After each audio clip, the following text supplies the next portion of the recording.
اسی طرح یاد رکھو یہ جو یزید کے رضی اللہ عنہ والا مسئلہ ہے، میں یزید کو رضی اللہ عنہ کہنے کا قائل نہیں ہوں.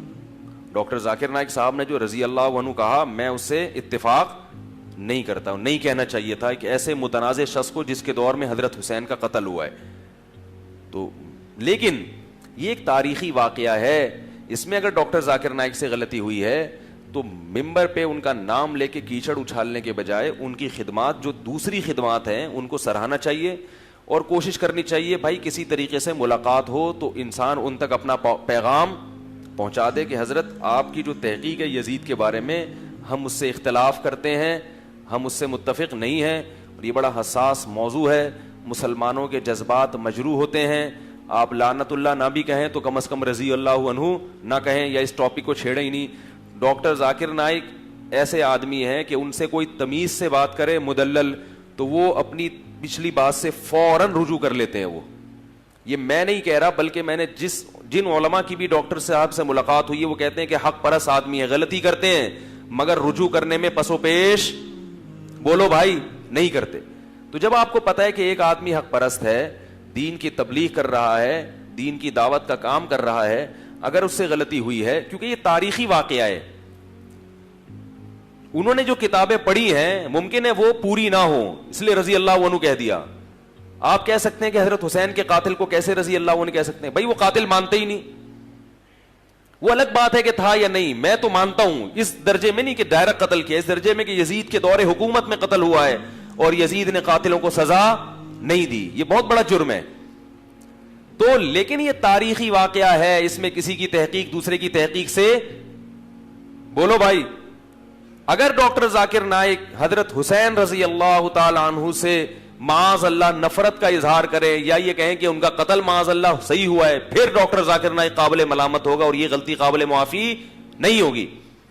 یزید کا مسئلہ ایک تاریخی واقعہ ہے جس میں دلائل اسی طرف ہیں کہ یزید مجرم تھا، مگر اس کا جرم یہ کسی پر مشتبہ ہو سکتا ہے. اگر کسی سے غلطی ہوئی ہے تو آپ بیٹھ کے تمیز سے اس سے بات کر سکتے ہیں. ہمارے معاشرے میں تمیز سے بات کرنے کا رواج، کوئی ممبر پہ ایک بات کرے گا اور تھاڑ توپے لے کے اس کے خلاف، غیر مسلم ہنسیں گے کہ یار تمہارے آپس میں ہی یہ اختلافات ہیں اور تم ایک دوسرے کو معاف نہیں کرتے تو ہمیں کہاں سے معاف کرو گے. تو ہمارا ملک ابھی اس قسم کے ٹکراؤ کا متحمل بولو بھائی نہیں ہے.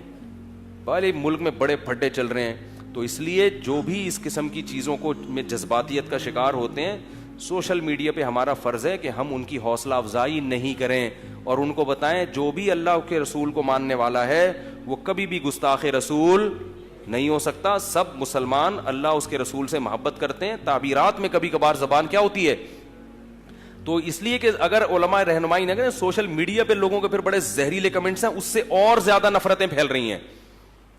ہر آدمی اپنے فرقے کو لے کے نا اب اس کو موقع مل گیا ہے. کوئی بھی ایسا جیسے کوئی کمزور پٹ رہا ہو نا اب اس کمزور نے آپ کے پیسے بھی لیے ہوئے تھے، بلکہ ایک طاقتور پٹ رہا ہو فرض کریں، اس نے آپ کے بھی پیسے لیے ہوئے تھے تو آپ اس کو مار سکتے نہیں تھے.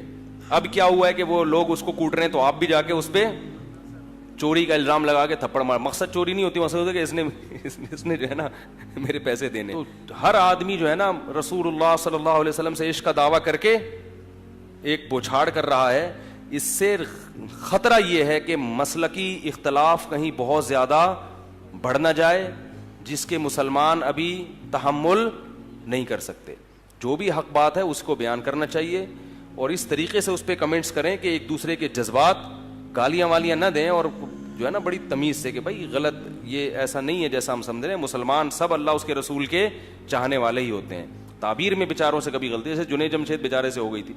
تو یہ بڑا حساس ٹاپک ہے. اللہ تعالیٰ اس امت کو، ابھی وہ سنا ہے کہ اعلان کیا ہے کہ وہ کسی اہل حدیث کو لے گا ہی نہیں چینل میں.